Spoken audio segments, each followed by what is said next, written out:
My name is Chace McNinch. Actually, hold on. I lied. Introduction to... That's not my name.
My name is Chace McNinch. I was born in the state of Kansas, in the United States of America.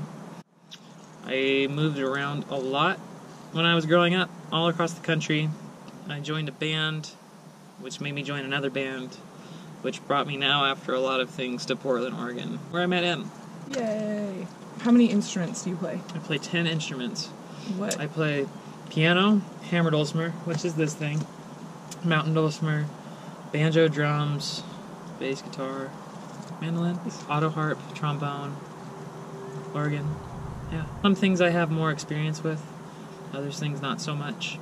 I used to do a lot of like fill-in work for people. My primary things are like the dulcimer and the piano and the organ and drums, but people would go, we need you to come record this guitar part for this thing, so I would do that for them. A lot of things I'm not so proficient in, but I know enough to get by and was able to make somewhat of a living out of it.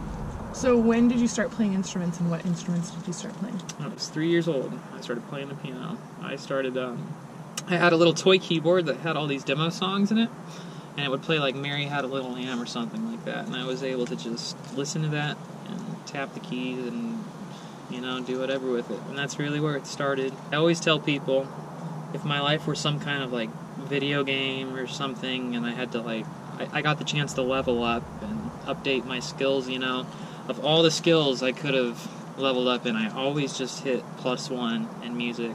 All of my other real skills in life are pretty lacking compared to that. I had friends growing up. I didn't have all of the friends in the world. I wasn't too interested in a lot of things that a lot of kids were into, especially in the area of the USA that I was living in, which is very conservative. Very, like the arts aren't really as big out there. It's more like agriculture, sports, that kind of stuff, and I was just perfectly content like being in my world and just being lost in that all the time. So when did you get involved with music professionally? I went to school in the city of St. Louis, Missouri. My original major there was audio engineering, and then I switched to music business. That was college? Yep, college. And then I left after a couple of years. I withdrew, and I did end up joining a group. They were just, you know, college rock band. And then the guitarist of that band was playing with this other group that was in a country band. And at the time, the guy told me, hey, like, I play in this other band, and we make tips on the weekend, and we get free drinks and stuff, and would you be interested in doing that? And I was 20. I was a 20-year-old dropout. So I thought, yeah, sure, I don't even like country music, but whatever. I'm doing nothing else with my life. And I joined them. Then they got kind of serious about it. We ended up touring the country, and through all of those things, I mean, that's where like I got involved with a music shop in the city of St. Louis, and I taught music for a while. And I was playing with that group until last summer of 2017. Fast forward through another long story short, wound up in Portland with my now fiance, where I'm currently not so involved with music. Country music is really popular in Czech, but obviously, really? Yeah, it's very popular in Czech. But the cultural elements of it are obviously very different because the music translated, but people, you know, have added their own lyrics to it, and people, the culture around it's not the same. What are some things that you like and disliked about being in the country music scene here in the U.S. or, you know, in the part of the U.S. that you were in?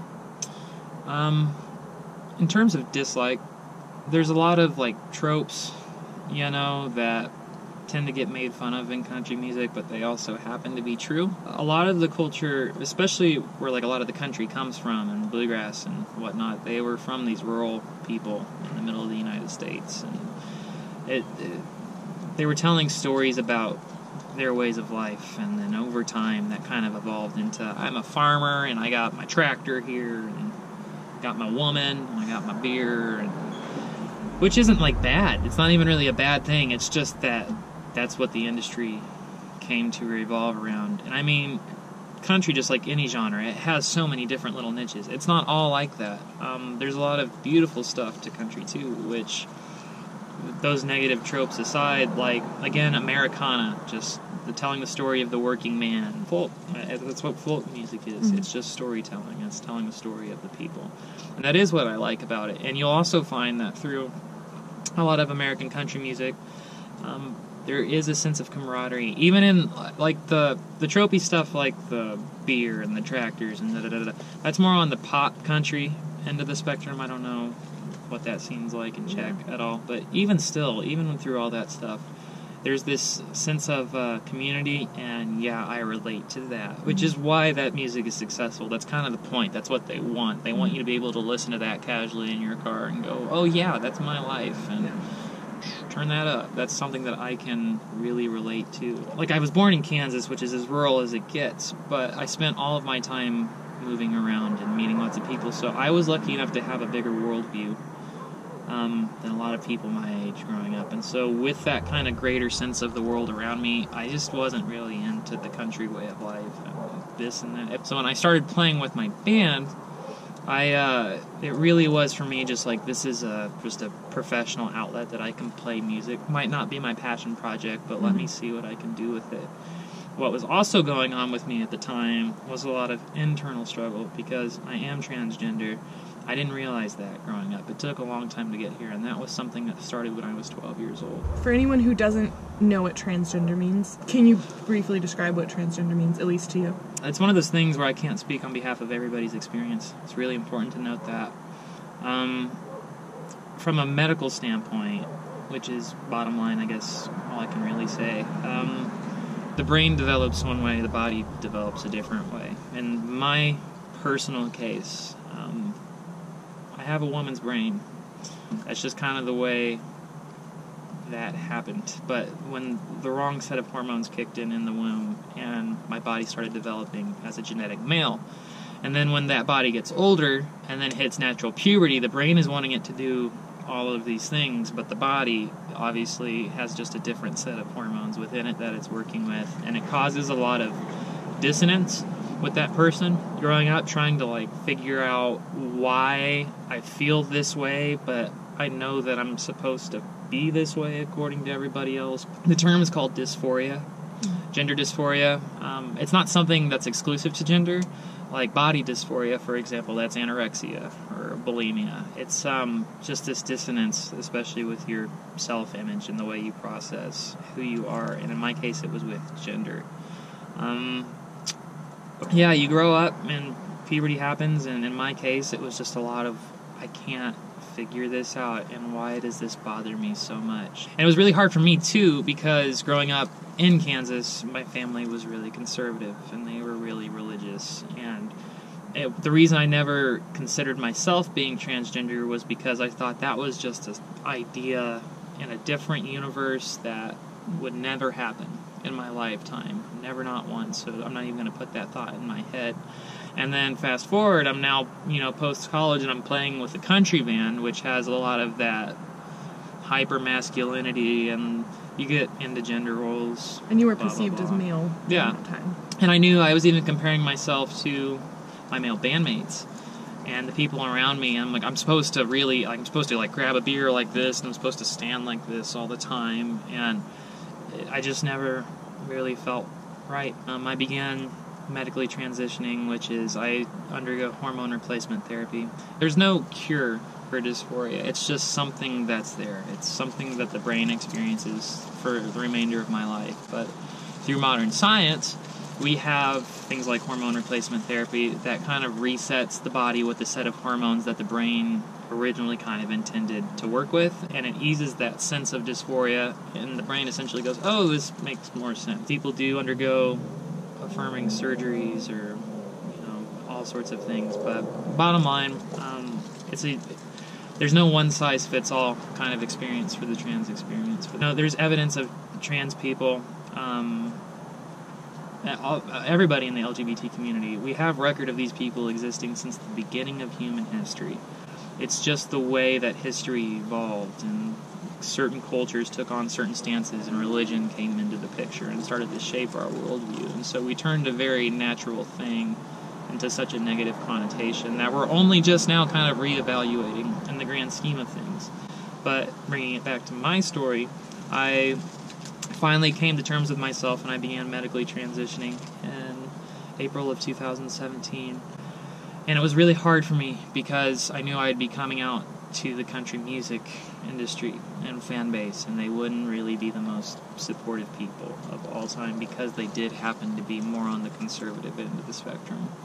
But what I found out in the end through coming out was that even though some family, some friends, some people I had really trusted didn't really look too kindly into that, the very people, the country fan base that I judged and I said they weren't capable of understanding, they were the first ones in my life to turn around and say, we support you, we love you, you're a great musician, that does not change, and we're here for you, and to help however we can. And it was a big lesson for me that still profoundly impacts me to this day, and judging people. Both in the USA currently, politically speaking, but I mean worldwide. We put each other in boxes, and we have this sense of tribalistic us versus them. You and me were just playing the dulcimer and the fiddle over there. We didn't talk about any political nothing. We just existed and we played music. As long as you're not going out of your way to harm anybody or hurt them or put them down for being the way that they are, then we can at least get along. And that even ties it all back to the country music. The spirit of country music, but in the broader sense, folk music and Americana, it's the story of us and how we get through this existence with one another. That's the beautiful thing about it. That, yeah, I'm so happy and so lucky that I got to experience in my lifetime. Any last words? For Czech people? Yeah, it is truly an awesome experience, getting to connect. You have a completely different worldview and upbringing and cultural outlook than I do, coming from the heartland of the United States of America. But we were just playing European jigs together, we found that common ground, and that's something that, that's just the beautiful part of being human. And in the end, we are all human. And then we die. Yay. All right, thanks for talking. Yeah.